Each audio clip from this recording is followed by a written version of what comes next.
ipakita natin muli ang ating mga senatoriable sa PDP laban. Kasi ganito po ang mangyayari. Ipapakita natin sa buong Pilipinas na yung mga sinasabi nila mga survey, hindi na natin kailangan na bayaran pa. Kasi alam natin kung sino ang namumuna sa mga survey. Sa kabila ng kanilang paggugo kay Tatay Digo. Ito po ang unahin natin, sino sa inyo ang gustong maging senador muli? Si Senator Bongbong!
natin. Para pasok na pasok tayo, kakamping natin sa Senado, mga kababayan.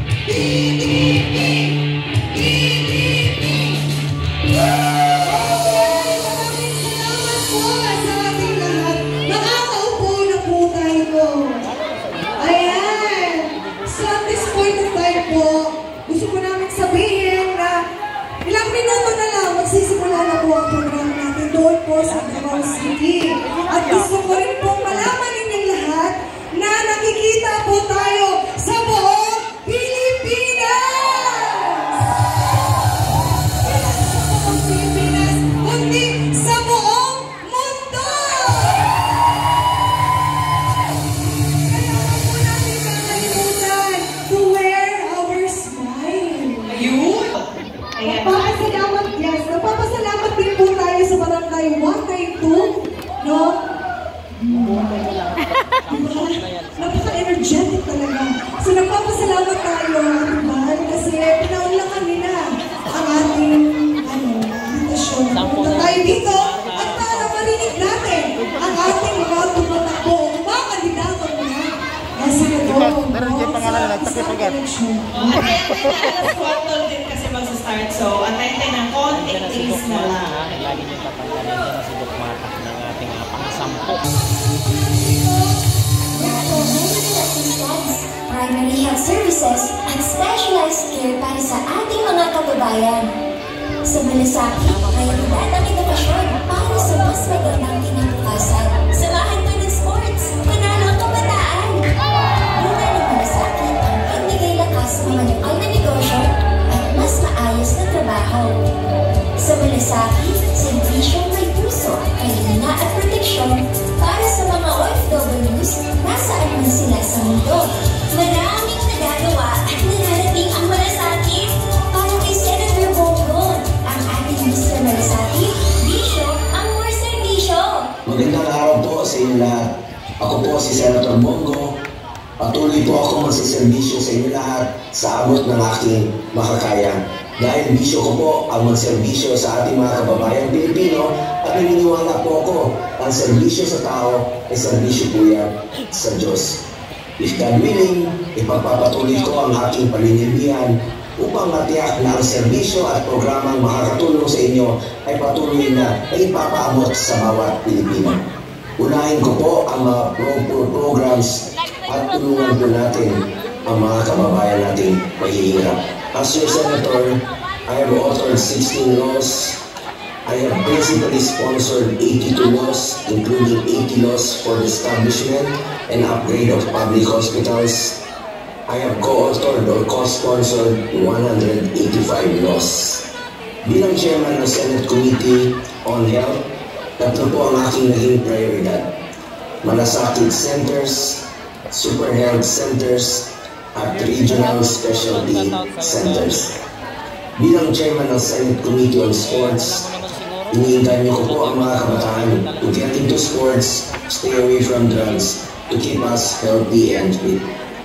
Konektado po ang health sa sports. When we are physically fit, mas healthy po tayo at mahaba ang ating buhay.